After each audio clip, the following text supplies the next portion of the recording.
Neste vídeo iremos ensinar a instalar e configurar o eletrificador de cerca elétrica central SMD-CR.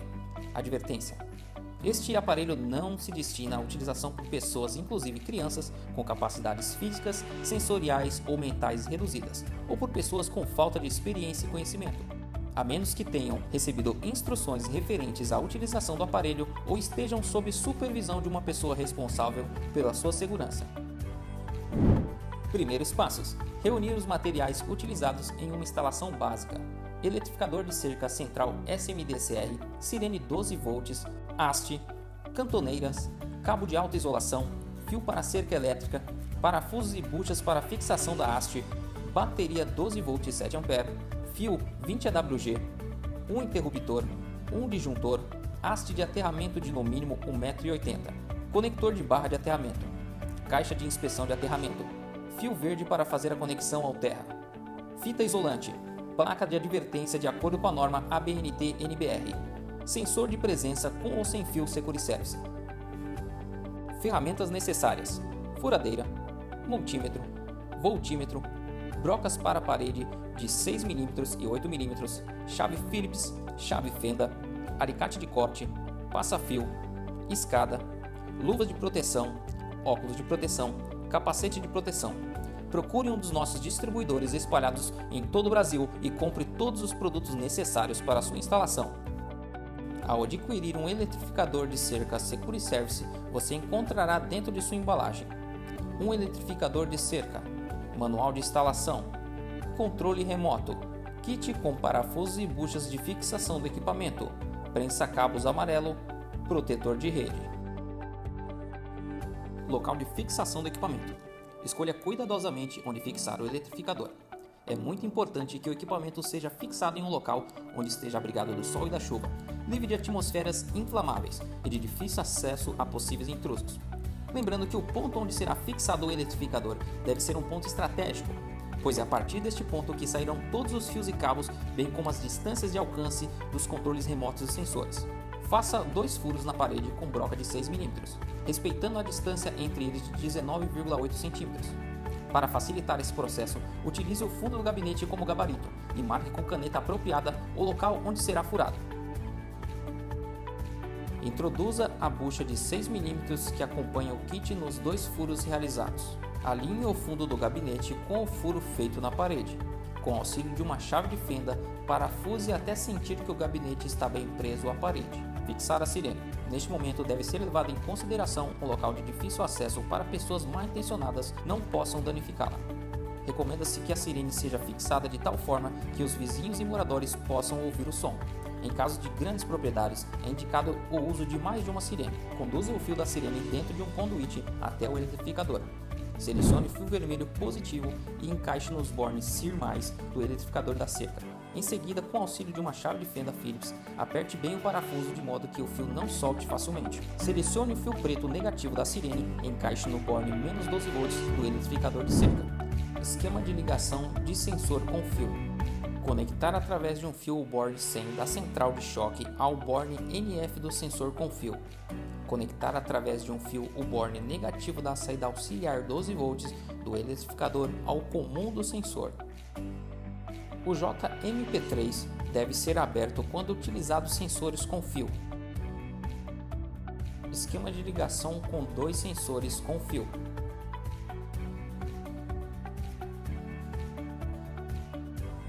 Conectar no máximo 10 sensores com fio em série.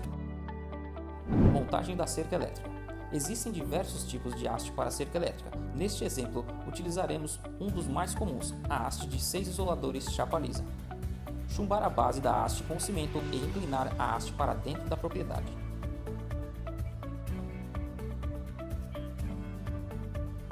Chumbar a base da haste com bucha e parafuso de 8 mm ou 10 mm e inclinar a haste para dentro da propriedade.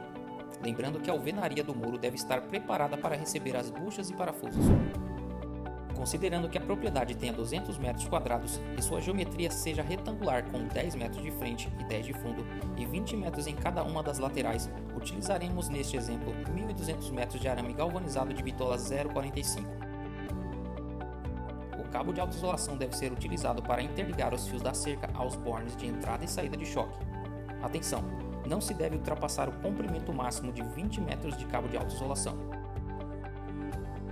Soldar o ponto A e o ponto B ou utilizar conector adequado para evitar faiscamento. Confira o fechamento da cerca e como os fios devem passar ao longo do percurso da cerca. Passar arame galvanizado em todos os isoladores da primeira faixa, de cima para baixo, até retornar ao ponto de fechamento. Com o mesmo arame sem cortá-lo, passar para o isolador de baixo e fazer todo o percurso até retornar ao ponto de fechamento novamente. Este ciclo será repetido até que o arame chegue ao último isolador de baixo para cima. Cuidados com a placa de advertência. Todos os lados da cerca devem ter no mínimo uma placa de advertência. Cada portão, cada ponto de acesso, em intervalos não excedendo 10 metros. Adjacentes a cada sinal relacionado a perigos químicos relativos a serviços de emergência. A placa de sinalização deve seguir a norma para eletrificadores de cerca. Aterramento. É recomendável utilizar haste de no mínimo 1,80 m. O aterramento deve ser de boa eficiência e específico para a central de choque. A distância entre qualquer eletrodo terra da cerca elétrica de segurança e outros sistemas de aterramento não deve ser inferior a 2 metros, exceto quando associados a uma malha de aterramento. Após fazer toda a instalação do sistema de aterramento, conectar ao borne terra localizado no eletrificador. Atenção! Testar a eficiência do aterramento antes de conectar ao equipamento. Existem casos em que é necessário utilizar mais de uma barra de aterramento para garantir a eficiência do seu aterramento. Bornes NA, NF, CO. Estes bornes possibilitam a conexão de uma central de monitoramento que trabalhe com laço aberto ou fechado. Quando o eletrificador identifica uma violação do seu sistema, imediatamente é constatado nos bornes NA, NF e CO que ocorreu um evento, que por sua vez é identificado pelo sistema de monitoramento. Esquema de ligação da rede elétrica. Para conectar o equipamento à rede elétrica, deve-se utilizar um cordão de alimentação com plug acessível ao usuário. Para realizar a alimentação do eletrificador, deve ser utilizado o cabo de alimentação de no mínimo 20 AWG. A fiação de alimentação 127/220 volts do equipamento deve ter um interruptor e um disjuntor de 6 amperes, de proteção que permita o desligamento do equipamento sem a necessidade de abrir o gabinete do eletrificador. Ancoragem do cabo de alimentação. Passar a fiação de alimentação através da abertura mostrada na imagem. Encaixar a fiação da alimentação entre os pontos de ancoragem conforme indica na imagem. Posicionar o prensa-cabos no gabinete e, com o auxílio de uma chave Phillips, parafusar até que o prensa-cabos fique bem firme.